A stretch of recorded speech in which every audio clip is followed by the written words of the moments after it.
Stack a couple of receivers to the left side. Rush comes this way with a throw, and Cooper juggles, and he's going to make the catch at the 40-yard line. Smith was there.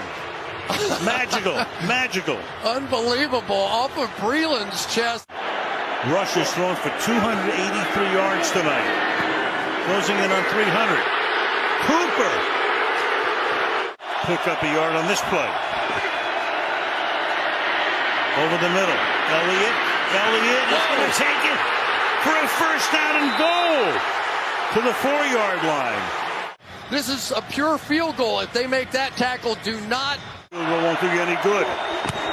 First and goal to the end zone, and it is held for the touchdown. Cooper, Amari Cooper over Cameron Dantzler.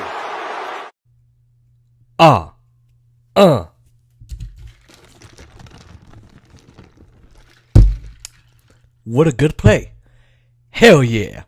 It's the Cowboys post-game analysis. Let's get it. Alright, ladies and gentlemen, welcome to J Sports. We're going to go over the Cowboys 20-16 win over the Minnesota Vikings. That's right. It was a great game. Well, it was a good game, but I'm happy that the boys pulled it off. Now, make sure to like, comment, share, and subscribe. Press that post notification bell. Let's do this. We had a backup quarterback in Cooper Rush and a backup left tackle, but, you know, look, the Cowboys, they still did it. They still won. Without Dak, the Cowboys still beat a team that, let's face it, most likely could be in the playoffs. Not gonna lie there, but they let the Cowboys win. Not sure how that happened. This is a pivotal win for Dallas, a massive win for the Cowboys, and it actually says a lot. Now, I will say that the game really, in the first half especially, Dallas didn't really do much, and especially in the first half, they were down 7-0. Then they tied it up to 10-10, and then it went 13-13. Then, I think it was like in the third quarter, even in the fourth quarter, actually, they gave it up to Minnesota by a field goal. They went up 16-13, and then, of course, Dallas just went crazy. It was perfect, beautiful. The Cowboys' offense, points-wise, only 20. Not bad. 2 turnovers. They ran a much more controlled offense, well, for obvious reasons, right? There's obvious reasons for that. They were actually led by the passing offense. Now, Cooper Rush, 325. Cedric Wilson, 35 on that trick play. The ground game after the first drive was very much slowed down and cooled down, and it wasn't as impactful like we wanted them to be, but they put up 419. More than what was allowed on the defense. 16 points scored, only 177 thanks to a massive sack. Thanks to the awesome Randy Gregory. He's just awesome. Randy Gregory proved to be really good last night. No takeaways for the first time all year for Dallas. That's okay. Now, here's why the defense was so impactful when we really get to it. On third downs, Minnesota went 1 for 13. You ain't gonna win a lot of games if you're 1 for 13 on third and down. Looking at Cooper Rush now, he did better than what we were expecting him to do. Everyone was, oh my god, Cooper Rush. I was even questioning it. Only 3 career passes, didn't do so hot. He was all right in that preseason game, so only 3 career passes, but he went 24 of 40 for 325 yards, 2 turnovers, couple of bad sacks, couple of bad throws, but he still did good. In fact, some of the throws just didn't connect the way they were supposed to. You know, he was trying to throw to CeeDee Lamb, or he would try and throw to Tyron Smith, or he would try and throw to Elliott, or he would try and throw whoever he was trying to throw to. It just wasn't complete. It just always fell short. But he had a couple of good throws there. The ground game wasn't going for the first 2 drives. Minnesota, I think, noticed that, and I noticed that they were able to adjust and stop it. Cooper Rush did more than what we wanted from a backup QB with 3 career passes. I'll just say that. It would have been easier for us and our stress if Dak had been out there. We'd have won by at least 25 points. But if you look at it, I think Cooper Rush did a pretty good job being a backup QB with not a lot of experience, and not a lot of good experience either. Amari Cooper, on that final drive, he was absolutely incredible. A massive touchdown, the game winner, of course, the end zone fade, which apparently was supposed to be a run based on look, but they went with the run based on the one-on-one with Cameron Dantzler and Cooper Rush. The hamstring went out on him. I'm sorry, not Cooper Rush, Amari Cooper. The hamstring went out on him, but he came back to help the team win it, and that was awesome to see him come back. They were massaging it. Whatever they did, it helped him out because he felt better. Now, with this win, Dallas goes to 6-1. They need three or four more games to win the NFC East for it to really be over. But taking a look at the other teams in the league, Philly is 3-5, Giants are 2-5, Chiefs will be 2-6, and Washington, they just lost to the Broncos, who the Cowboys will play this Sunday. They better freaking win. So Washington, they're at 2-6. Sorry, Oscar,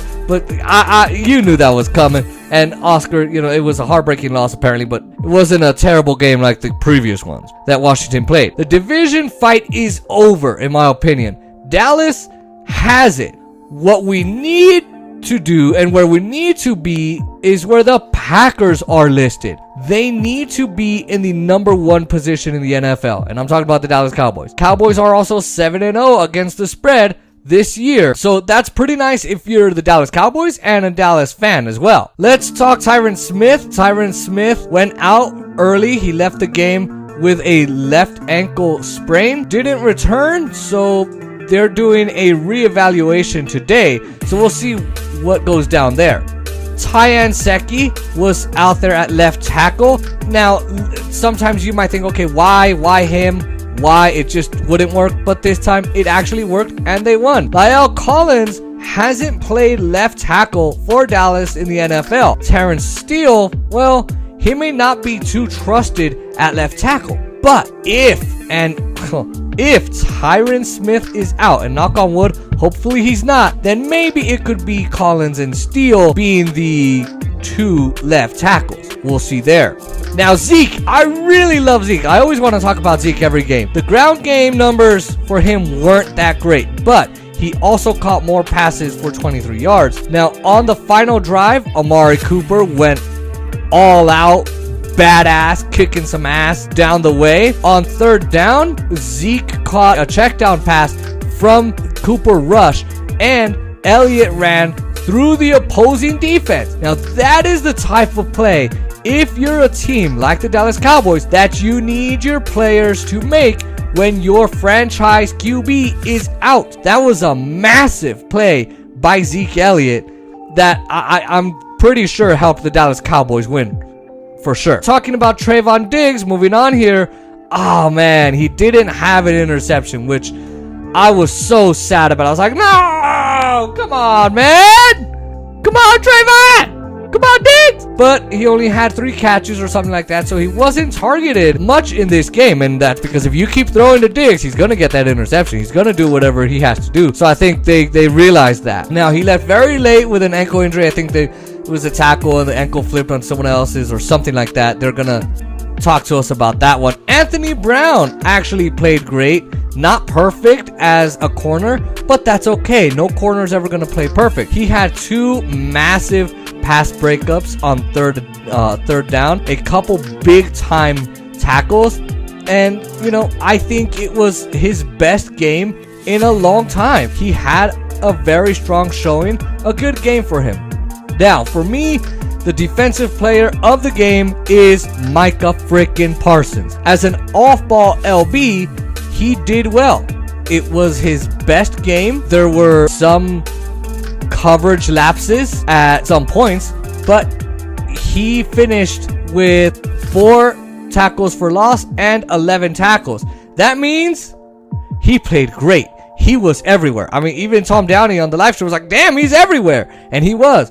He continues to be a really impactful player around the line of scrimmage too. Now, let's go to CeeDee Lamb. CeeDee freaking Lamb. 6 carries for 12 yards. A bad drop, but he was open almost every play. Lamb and Cooper as a duo are incredible, and the Viking corners helped prove that last night.